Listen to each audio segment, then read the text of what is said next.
উভয় বীরের যুদ্ধ, রাম রাবণের যুদ্ধ, শ্রীজগতের যক্ষ নক্ষ নির্নক্ষ এই যুদ্ধ দেখবার জন্য ছুটে এসেছে।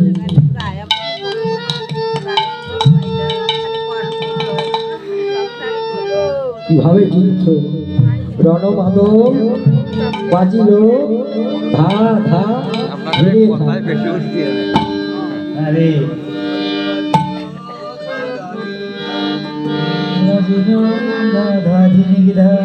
জনমাদল বাজিল ধা ধা ধীরে ধা। ও মাদল বাজে রে, মাদল বাজে রে, জনমাদল বাজিল ধা ধা ধীরে ধা। রণমাদল বাজে রে রাধা ধীরে ধা, জনমাদল বাজে রে রাধা ধীরে ধা। আর প্রথমে লঙ্কারিও লঙ্কার যাব রে রাধা ধীরে ধা, হইল রাধা ধীরে ধা। আর ভগবান ধরে অনেক বলিল হে রাধা ধীরে ধা, এই ভগবান ধরে রাম ধনুকে জুড়িল হে রাধা ধীরে ধা, পানের মুখে অগ্নি তখন জ্বলিতে লাগিল হে রাধা ধীরে ধা।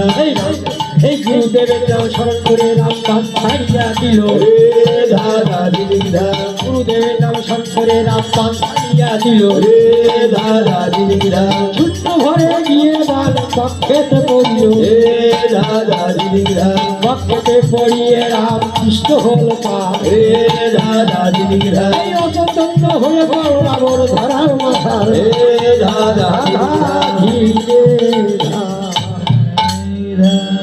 তো আমার রামচন্দ্রের বলে রাবণ ধুলায় দূষায়িত হয়েছে। এমন সময় লক্ষণকে ডাক দিয়ে আমার রামচন্দ্র বলেছে, লক্ষণ, রাবণ হচ্ছে সংসারে ভজন, তুমি তার কাছ থেকে একটা রাজনীতি শিখে এসো। লক্ষণ ধীরে ধীরে যাত্রা করে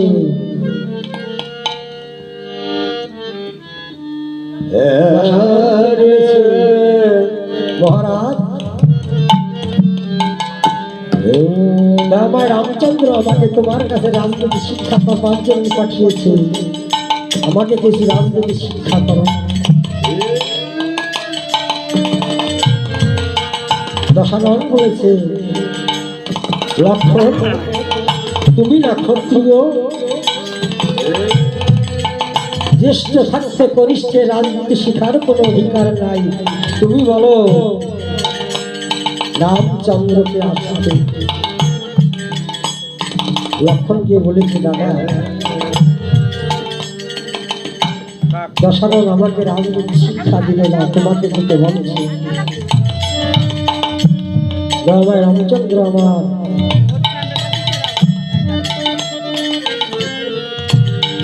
দশাননের নিকট গিয়ে বলেছে, আমি এসেছি,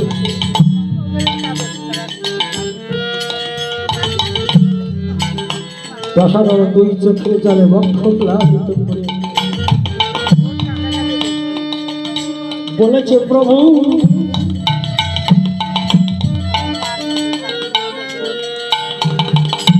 মনে বড় আশা ছিল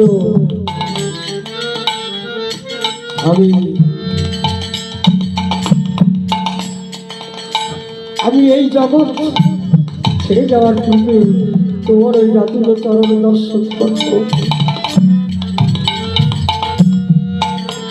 প্রভু,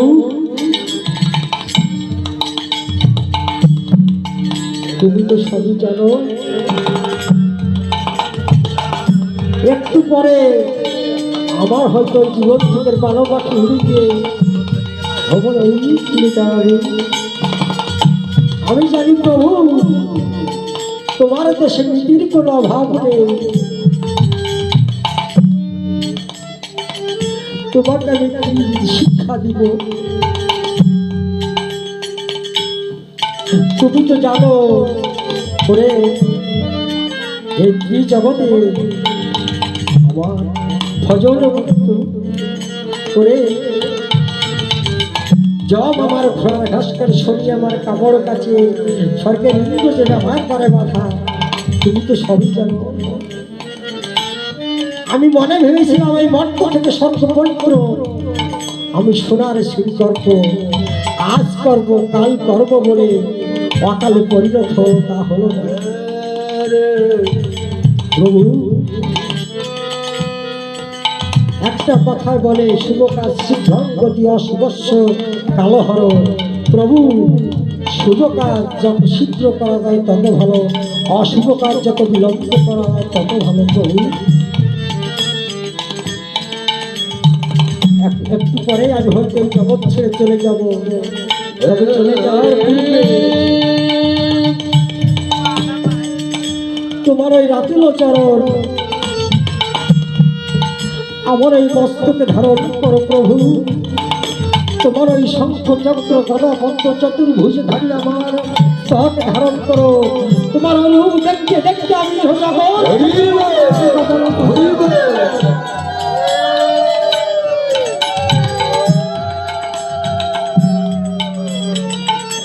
ভক্তের অধিক ভগবান এই ভব জগতের যে ভাবে এই শুভ সময় শুভ মুহূর্তে আপনারা যারা এখন উপস্থিত আছেন, যে মা আমাদের মাছ থেকে চিরবিদায় নিয়ে চলে গেছেন, আপনারা আমার সেই বাণীর আশীর্বাদ করতেন। দেখুন রামচন্দ্র রূপ দর্শন করতে করতে রাবণ এই জগৎ ছেড়ে চলে যাবে। এই শুভ সময় শুভ মুহূর্তে আপনারা সাধুজন বৈষ্ণবজন আমার সেই মাকে আশীর্বাদ করবে। আমার মা যদি কোনো অন্যায় কোনো অপরাধ করে থাকে, আজ রাবণের ওই রূপ দর্শন করতে করতে যেন এই হলক থেকে পরলোক গমন করে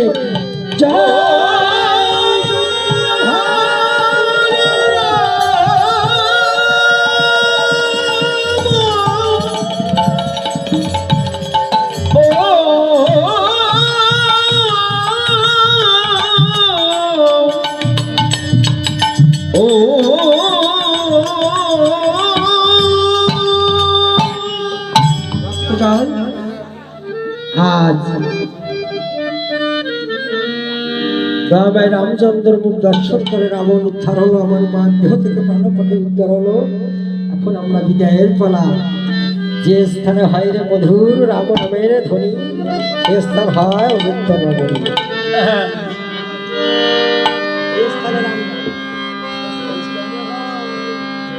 যে স্থানে রাম নাম গয়া কাশী বৃন্দাবন ধাম হে, যে স্থানে রাম নাম গয়া কাশী বৃন্দাবন ধাম হে, যে স্থানে রাম নাম কাশী বৃন্দাবন ধাম হে, যে স্থানে রাম নাম যে স্থানে হয় রে মধুর রাম নামের ধ্বনি হে, যে স্থানে রাম নাম স্থানে হয় রে মধুর রাম নামের ধ্বনি রে, যে স্থানে রাম নাম সেই স্থানে নিত্যা হয় অযোধ্যা নগরী হে, যে স্থানে রাম নাম গাহিতে বাজাইতে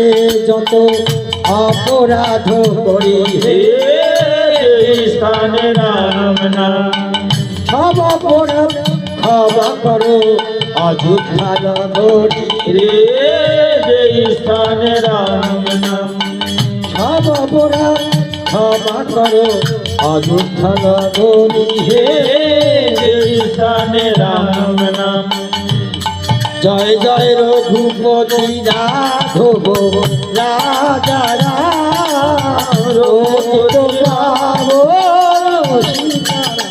জয় জয় রঘুপতি রাঘব রাজা রাম পতিত পাবন সীতারাম জয় জয় রঘুপতি রাঘব রাজা রাম পতিত পাবন সীতারাম জয় জয়। সত্য সুমতি হে ভগবান পতিত পাবন রাম জয় জয় রঘুপতি রাঘব রাজা রাম পতিত পাবন সীতারাম জয় জয় রাম সীতা প্রীতি প্রেমানন্দে হরি বল হরি হরি বল